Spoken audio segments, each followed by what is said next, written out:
guys, I'm Nat. And I'm Kat, and welcome to the Crime Chat. I'm your forensic femme fatale, and Natalie is your true crime addict connoisseur. We're just two girls who order it shaken and not stirred, baby. Yeah, we do. Shake it up. Shake. We are obsessed with dark crimes, evil minds, and occasionally the unknown. Here is your disclaimer. The following crime chat contains adult content, descriptions of potentially violent scenarios. Your listener discretion is advised. You've been warned. And before we get into today's crime chat, have you done anything exciting in the last week? We're still watching In From the Cold.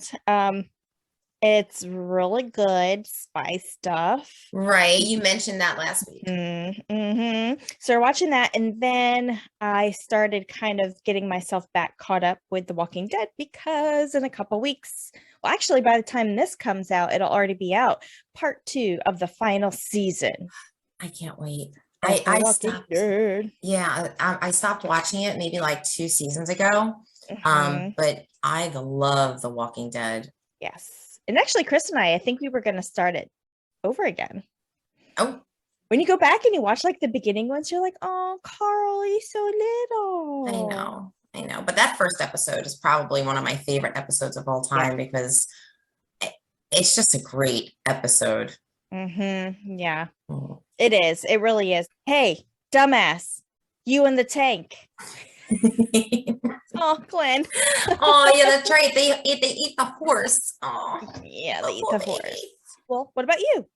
I am really just reorganizing my life right now.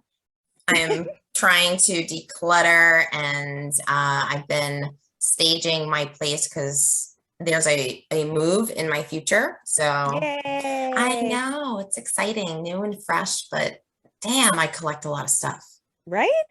And that was a good thing, probably the only good thing about moving so much when I was in the military is because it gave you a chance to be like, okay, don't need this, don't use that. Why do I have this? Give this away, sell this. Catch it, every move was kind of like a refresh because you really, at least for me, and especially now, I am not a fan of moving. We are literally moving one more time to Florida. Okay. And that will be our death house. Yes. Really, really, really excited about your story today. I don't really know what it's about. My homework, if you chatters were listening last week, was to figure out just some road facts. We want to keep it authentic. So I don't know what your story is. I didn't read ahead. I didn't read the script. I just put my stuff in there. One of the things that I was looking up was the differences on highways, freeways, driveways, so on. And it kind of reminded me of that old riddle. It's why do you drive on a parkway and park on a driveway? Right? Yes. Yeah. Well, let's talk about first what they are. Okay. So I found an actually super simple description from a Reddit post about what distinguishes the difference between what they are and everything. But then because it's a blog and you don't know the authenticity of it, right? So I did bounce that off of our friend, the Encyclopedia Britannica. A road is a traveled way on which people, animals, or wheeled vehicles move. The earliest roads developed paths and trails and appeared with the invention of wheeled vehicles about 3000 BC. Road systems were developed to facilitate trade in early civilizations. Well, because this is a crime chat, we're not just talking about roads. I looked up some stats on crimes that also have happened on the roads. Where we're going, we don't need roads. Okay. It just reminded me of that, right?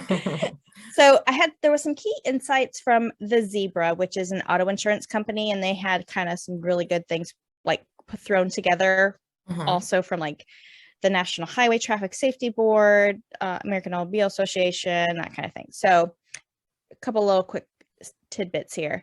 In 2019, 82% of people admitted to committing an act of road rage in the last year. I'm not surprised, actually. 82%. Of a total of 12,610 injuries and 218 murders were attributed to road rage over a 7-year period in the U.S. Oh my God. Right. Oh my God. I don't know if you're going to get into road rage at all, but this is kind of what it's around. So 66% of traffic fatalities are caused by aggressive driving. Road rage has been responsible for about 300 deaths since 2013. Over a 7-year time period, more than 200 murders and 12,000 injuries were also attributed to road rage. This one is from the American Automobile Association. 30 murders annually are linked to road rage. Oh my God. 50%. We have a problem, right? We have a problem. Okay. I know. Be less angry, people. Yeah. Now, I kind of a side note, one of the other things I read is over the last 2 years, it has had a bit of a decline because of COVID. So people aren't driving as much anymore, but as you're well aware, there's been an increase in abuse and child abuse and other things because people are locked down. Yeah. So half of drivers, 50%, respond to careless acts of others by behaving aggressively themselves. So like, let's say you get cut off because somebody's not paying attention. How many times have you flipped that person off as you whiz by? Right? And I could see that 50%, you either do something or you don't, I guess. I don't know. 94% of traffic applicants. That's a new word. That's a catism. Traffic applicants. Okay. Like I have a list. I don't have a list. 94% of traffic accidents are caused by driver error. 37% of aggressive driving incidents involve a firearm. That's a lot higher than I thought. Where's Florida here? Right? Yeah. Aggressive driving played a role in 56% of fatal crashes from 2003 to 2007. And then the last one is a quote from CNN. 500% increase in reported cases of road rage over the last 10 years. Oh my God. That's an epidemic. Yeah, it is. It really is. Like, chill out, people. I have a disclaimer before I get into my story. Okay. This story is not meant to slander any families of the victims. I will share the reported facts as I know them, and I will also mention some theories. My condolences go out to all the families that have been affected by this tragic accident. Oh, man. Yeah. Today, I'll be covering the Taconic State Parkway crash. Have you ever heard of it? I don't think so. I mean, maybe if you talk about the story, maybe it'll ring some bells. Yeah, it will. It was all over the news maybe 12 years ago. So, okay. So on July 26th of 2009, 36-year-old Diane Schuler drove the wrong way down the Taconic State Parkway in New York. This caused a collision that killed 8 people, including herself. The circumstances behind it and the theories are frustrating, to say the least. Okay. Sure. So let's get started. Diane was born on November 13th, 1972 in Floral Park, New York, to Warren and Eileen Hands. She had 4 older brothers. When she was 9, her mom just got up and left. Said nothing, just never came back home. I'm going to the store for milk. Yeah. Yeah. That was 14 years ago. I know. Of course, this was really hard on her and the family, but everybody would say this did not weigh her down. She didn't dwell on it. However, she didn't talk about it either, not even with her husband years later. Okay. So that's, to me, troubling. Yeah. Her sister-in-law, Jay Schuler, said that she didn't speak about it. She didn't want she wanted that incident of what her mother did to her made her want to be there for her own kids and be a good mom. Sure. Her mother later tried to salvage the relationship during the years, but Diane at that point cut her off completely. Yeah. Understandable. Yep, very much so. She was married to a man named Daniel Schuler. They had 2 kids, a daughter named Erin, who was 2, and a son named Brian, who was 5. Daniel described her as the perfect wife, an outstanding mother, a hard worker, a reliable person. Everyone who knew her said she was trustworthy, dependable, and kept her family and home life well organized. She cared for the kids and she adored them. So yeah, right now she sounds like a good mom. Sure, yeah. And everybody described her as a good mom. Now, her being a good mom, a trustworthy and reliable person is important to part of the story because it makes the case crazy and it kind of makes what happened really unimaginable. Okay. Mm-hmm. Diane and Daniel lived in West Babylon on Long Island, New York. Diane worked during the day as the director of billing and collections at Cablevision. Daniel worked at night as a security officer for the Parks Department. So they really didn't get to see each other during the week. The daily responsibilities were left for Diane to do. She was the one who took care of the kids and the house. Sure. Diane and Daniel decided to get away for a little weekend camping trip where they can unwind and get some family time. They also invited their 3 nieces, Diane's older brother, Warren, his 3 kids, 9-year-old Emma, 7-year-old Allison, and 5-year-old Katie.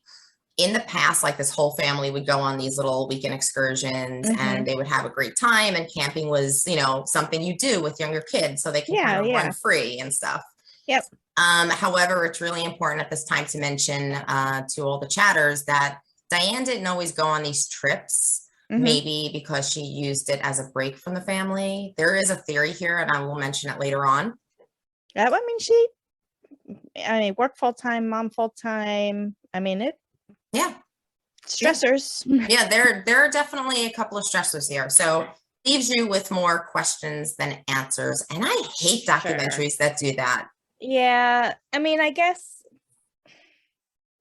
I don't want to say, I guess that's what they get paid for, but I know. And not to bring another story into it, but this reminds me of the Tiger King because when I listened to the podcast, The Tiger King from Wondery, a year and a half before the actual Netflix came out. Right. Yeah. 2 completely different perspectives. Yeah. Totally. And anybody who listened to the podcast would, I think, have a more even understanding of between Carol and Exotic Joe of their relationship. But when you watch that Netflix series, you hate Carol and you love Joe. And it's just the way they painted it.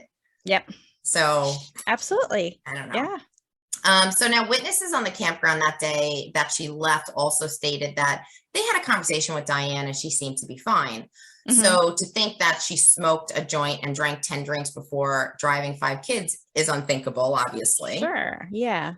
People would say, I don't even know how she would sneak 10 shots without people noticing. Like, people are that oblivious. Like, they would just like, I don't even know how she could do that. Which to me is not entirely accurate because a fully functioning alcoholic can present themselves without detection, depending on the person that they speak to. Absolutely. Yeah. Remember when I mentioned what she ordered while she was at McDonald's? Orange juice? Right. No food, just a large OJ. And last time I checked, vodka and OJ went pretty well together, girl. Love some screwdrivers. Yeah, I got shaken, not stirred. However, after a 2-day relapse, she would get drunk a lot faster. Sure. So I think when she left the last rest stop is probably when she did, like you said, possibly buy something from that cashier, smoke some pot. And then at that point, I believe that's when her body started to metabolize the alcohol. The OJ alcohol mix. Right. And it started to kind of like go into her bloodstream. And that's when the kids noticed. Because at that point, she would be slurring her words. Sure. So her body is, once in 2009, Governor Patterson proposed the Child Passenger Protection Act. This made it a felony to drive intoxicated with a passenger under the age of 16. So in addition to, I guess, driving while intoxicated. I'm going to post everything I have on Patreon. And because I don't want to leave you hanging, I'll have more information on that after that crime chat. Yes. And don't forget to follow us. Just search Crime Chat with Nat and Kat on any of your social media or podcast needs, right? So we're on Facebook, Instagram, YouTube, Twitter. We are on Google, Spotify, Apple, anywhere you listen to your